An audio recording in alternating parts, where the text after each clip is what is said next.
very important tool for economic development and for innovation. You know, but there, first of all, you have to have creativity, the idea, and this we have in abundance in Nigeria.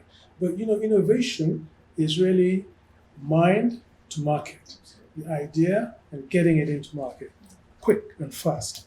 And so you need R&D, your research and development, to build on ideas that come up. And the good thing about intellectual property is at that idea stage, how first of all to build on an invention, if it's an invention, or inventivity. The intellectual property system through the patent system has the facilities and the mechanism for providing huge, almost limitless technological information, very often free of charge. So you have an idea very quickly of the state of the art in a particular field of technology you might be working on, or a particular area of creativity, and the beauty of intellectual property is that, as it says, it's the creation of the mind, the property of the mind, intangible property. So you can also protect yourself. You don't want a situation, as we say in Nigeria, monkey they walk, baboon they chop. Somebody has all the creativity, somebody else takes it and makes a lot of money out of it. So the intellectual property system gives you that framework for protection also, so that you can move with it and develop it, and eventually getting it into the market space, while all the while creating your proprietary rights, and you have different mechanisms also that's provided for you to decide as you go along with your ideas. If you want to protect it through the patent system, or if you want to protect it through trade secrets and other aspects of intellectual property, and then of course that also gives you some tangible assets that you can also negotiate with, because very often when you go into the market space, especially if you're not an entrepreneur and you just have the ideas, you're probably going to have to go into partnership with those that have the financial resources and all that. So licensing and those kinds of things, and to know whether there are potential competitors in the market and those kinds of things. So when you now go from the mind and then getting into the market, the intellectual property system gives you the protection all through. So you have some tangible assets that you can then formally protect, either through having a patent granted or any other industrial designs or trademarks registered, and also to know gauging the marketplace and whether to launch it and all that. So for Nigeria, it's extremely important because very often you find that a lot of people have very, very, very creative and coming up with great ideas, and obviously these are not being exploited for the economic benefit of the country. And then also intellectual property is not just about necessarily inventions and so forth, but you also have in the area of cultural industries, like copyright, protection of music, and the film industry. And we've seen how Nigeria is also extremely very rich in that area, and how that has played a role in when the decision was taken to rebase the methodology for gauging Nigeria's GDP. Nigeria was able to overtake South Africa and become the number one largest GDP in Africa, taking into account the cultural industries, intellectual property also. So the potential is enormous in that area, in Nigeria and for Africa. And that's really what, we're in a knowledge-based world economy at the moment, and it's no longer about bricks and mortar and natural resources like oil and all these other things, but it's now really about knowledge, how to monetize that knowledge, and how to develop based on that knowledge and the knowledge economy. And this is where Africa really needs to get into. And we see that, moving from raw materials to adding value and intellectual one, and I would call it almost, not the crown jewel, but the core of it, was really a business matching mechanism. I looked at Nigeria as a country full of entrepreneurial people, and saw as a big challenge that we should not be just about looking for attracting foreign direct investment, although that's very important, but one also saw a lot of obstacles in the way of business people, be they custom, we're trying to get their goods out of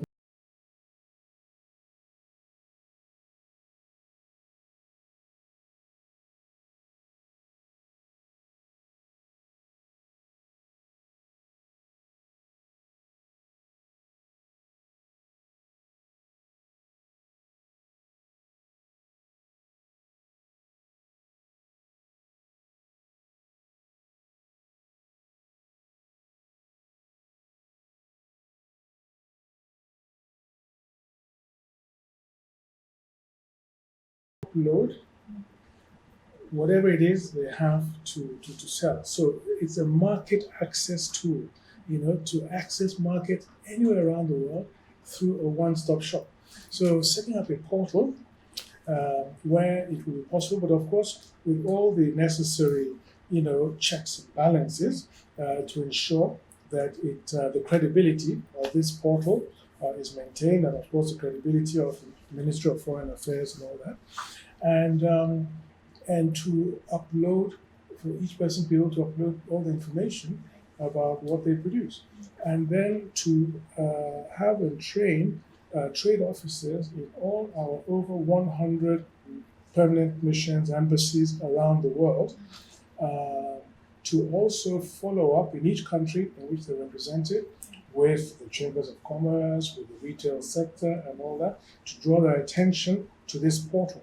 So in whatever country it is, in Europe, in Asia, or whatever, anybody can go to the portal, see what these Nigerian businesses have to offer, and then they can meet themselves in this digital space, market space, and then do business and or whatever, So that was one of it, and also it worked the other way around. With once these foreign entities, know about it, also upload. If they are looking for Nigerian business partners, they can all meet there. So it's a business promotion tool, foreign direct investment promotion, and export promotion. And in addition,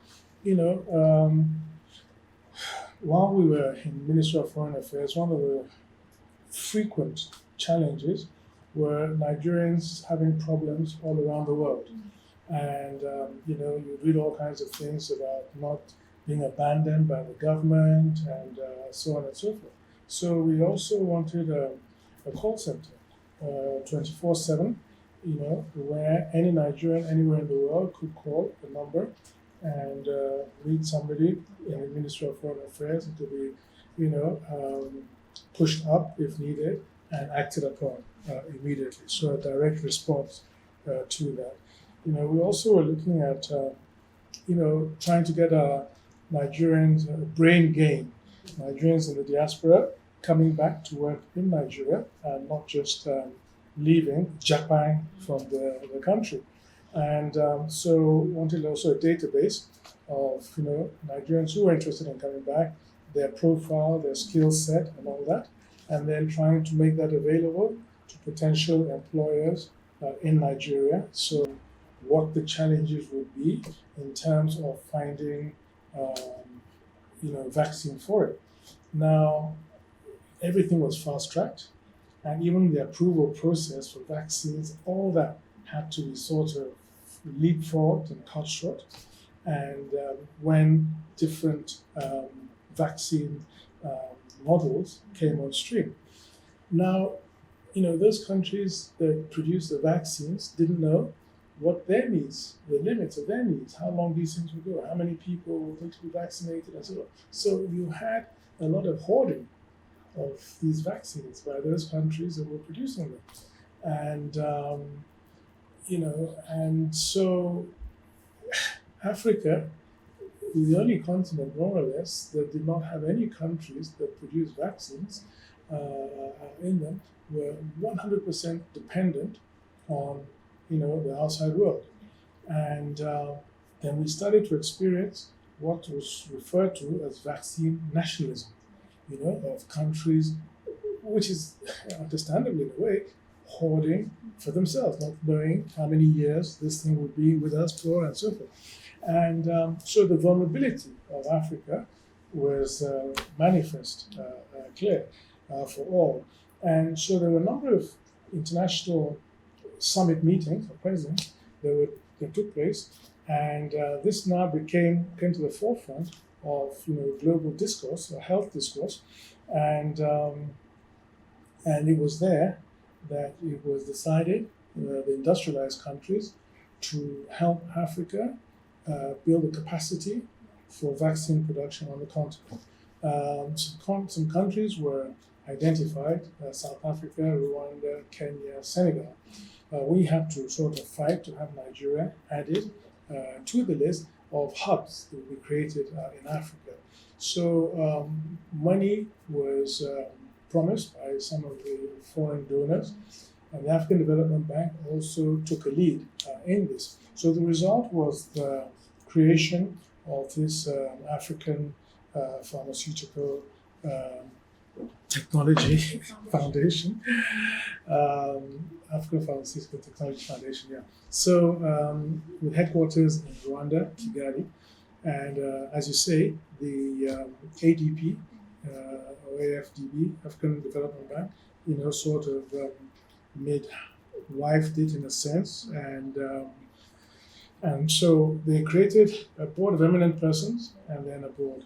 The eminent persons board was sort of people like the former Chancellor of Germany, Angela Merkel, President of Rwanda, Kagame, the African Development Bank President, and Director General of WTO, Director General of WHO, and a Brazilian representative and Indian representative, and then a board, which I then serve, and then as well as the European Investment Bank, which is putting in some money, and the German government, which is putting in some money, and one of an intellectual property professor, and a member of ADB is also on that. Well, two members of ADB are on that board.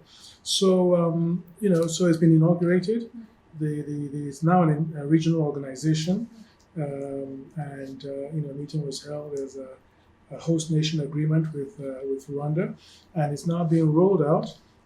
Obviously, you can imagine, to develop this capacity, it's going to be multi-sectoral.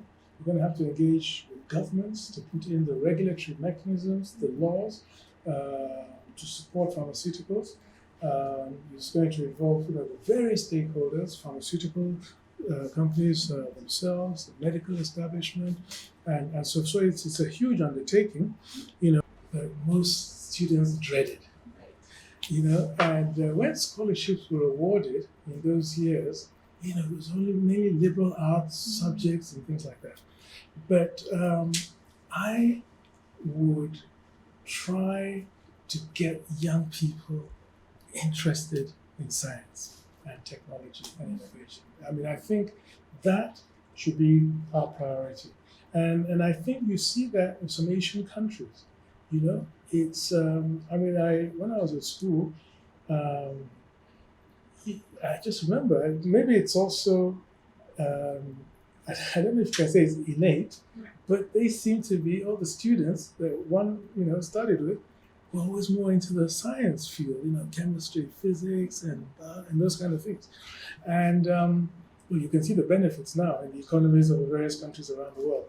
So I would just say to young people, that it's just, that it is interesting. It's not boring, and it should not be intimidating. When you're young, usually nothing is intimidating. Young people are easily open to things. So it's probably the parents and policymakers that one should actually advise that, scholarships, if it were me, I would say scholarships to study abroad or anywhere like that would only be given to science areas. If you want to do law, history, or even geography, fantastic. Yeah, it's good to study, whatever your interests are, but the government should prioritize science and technology. And yeah, just try to get young people to know how exciting it could be. Look at the other day was the eclipse, and astronomy, the whole world out there, the whole world in the ocean, the whole issue of climate change that you raised, and the science of all that, and everything we are and our environment is all about science, and we should really prioritize that. Otherwise, we will be forever at the mercy of the outside world, as we're showing with vaccines now.